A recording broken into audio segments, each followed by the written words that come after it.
Trump has found a way to make the Epstein scandal even worse. When Trump was asked about this by NBC News yesterday, after the drawing, the letter with Trump's signature to Jeffrey Epstein was published by the Wall Street Journal, Trump was asked about this by NBC News. He says it is a dead issue, and he refused to talk about it.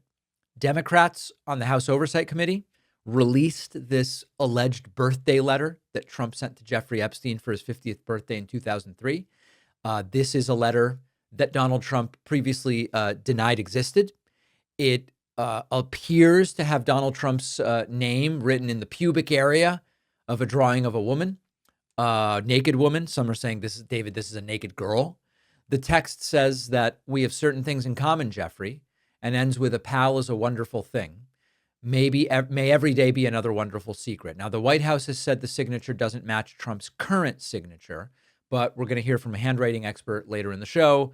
Earlier signatures contemporaneous to this one, including one from a letter released by attorney George Conway, who's been on this show, show that at the time, that is what Donald Trump's signature looked like. Trump's public response, after it becomes apparently undeniable that Donald Trump did do the thing he denied doing, Trump's response was to call it a dead issue and to say he's not going to talk about it. Now, when a letter like this comes out, I am not an expert in PR. The last 2 weeks, I think, proved that. When a letter like this comes out, it seems to me that it's a bad idea to look away and say nothing after you've already denied its existence. You say it doesn't exist, then it comes out, now you say nothing. If it were fake, you would expect like this furious, detailed denial. Trump now has gone silent, and that really suggests he has no defense here. And so the fallout is growing. You've got some of Donald Trump's own MAGA allies. We've talked about Marjorie Taylor Greene before, Nancy Mace. They are now joining the call for the Epstein files. This is more than a minor crack in this loyalty wall that Donald Trump has built. The wall is sort of collapsing in real time. Trump is desperate for the story to die. His silence now is going to make it louder. And it's, by the way, note to Democrats on this. I saw some of these comments online. If your primary reaction to the Epstein letter is that it's sexist, that the drawing is crude, lewd, and sexist, you're blowing it. Like, of course the letter is crude and disgusting, but the political kill shot is not about whether Trump is sexist. We knew about Trump and misogyny a decade ago, and everybody already knows about it. It's not news. Voters didn't care in 2016. They didn't care in 2020. They didn't care in 2024. It is not going to move the needle to go, oh, look at this sexist letter.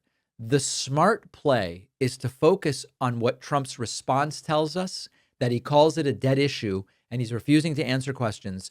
And the denials make it abundantly clear that he's terrified about this. This is the behavior of someone with something to hide. So the sexism does not seem to be the right play here. If this were fake, we would be seeing a different reaction. Trump is hoping silence will make it go away. And Democrats should be hammering on the evasiveness, hammering on no innocent person would behave the way Trump has behaved over the last 3 months when it comes to this issue. The pointing to the sexist angle has already failed Democrats for a decade. And so you've got to approach it from a different perspective. Now, there are a number of other elements to this. One is who from MAGA will stick with Trump versus who will abandon Trump. We're going to deal with that a little bit later in the show. Another aspect to this is, can we just get the handwriting part out of the way? Because you've still got people all the way up to J.D. Vance, the vice president himself, Caroline Leavitt, saying it's simply a fake. It is a fraud. It is not Trump's handwriting. We're going to hear from a handwriting expert who says this is just undeniable. So hopefully that part can be put to bed. And then we have the question of, is it even possible that Trump will succeed on blocking this vote in the House to release the Epstein files? The latest calculus, the latest sort of whipping of the votes, colloquially speaking, is that this may be a battle Trump cannot win, and the vote is going to happen. And every Republican is going to be on record. Do you want the Epstein files out or don't you? So much of that later today, some of it tomorrow. We will get to what we can't get to today. I will also be joined later by Dan Pfeiffer from Pod Save America. Looking forward to that.